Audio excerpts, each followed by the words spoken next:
Assalamualaikum warahmatullahi wabarakatuh.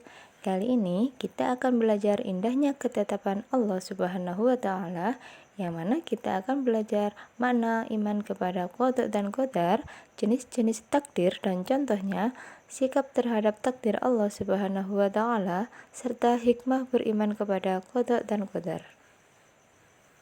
Makna iman kepada qada dan qadar adalah meyakini dengan sepenuh hati bahwa Allah Subhanahu wa Ta'ala memiliki kehendak mutlak atas segala sesuatu yang terjadi di alam semesta, baik yang berkaitan dengan takdir atau qada maupun ketentuan atau qadar.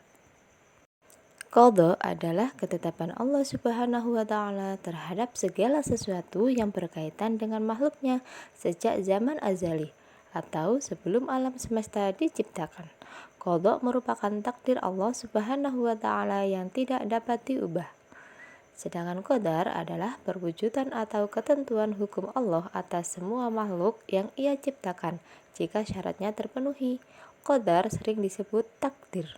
Selanjutnya yakni jenis-jenis takdir. Jenis-jenis takdir dibagi menjadi dua, yakni takdir mubrom dan takdir mu'allaq.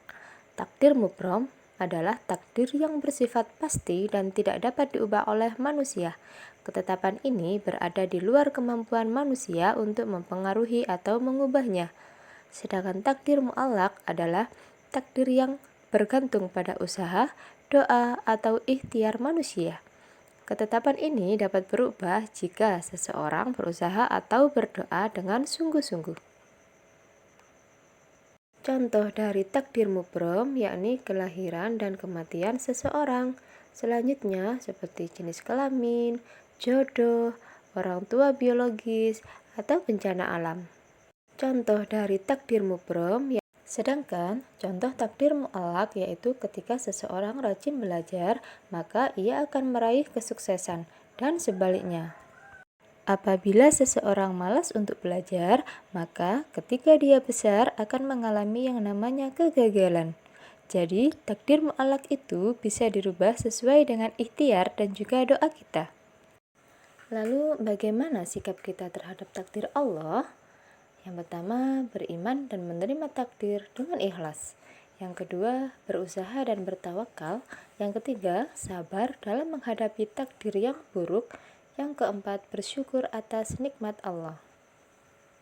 Selanjutnya, yakni hikmah beriman kepada qada dan qadar.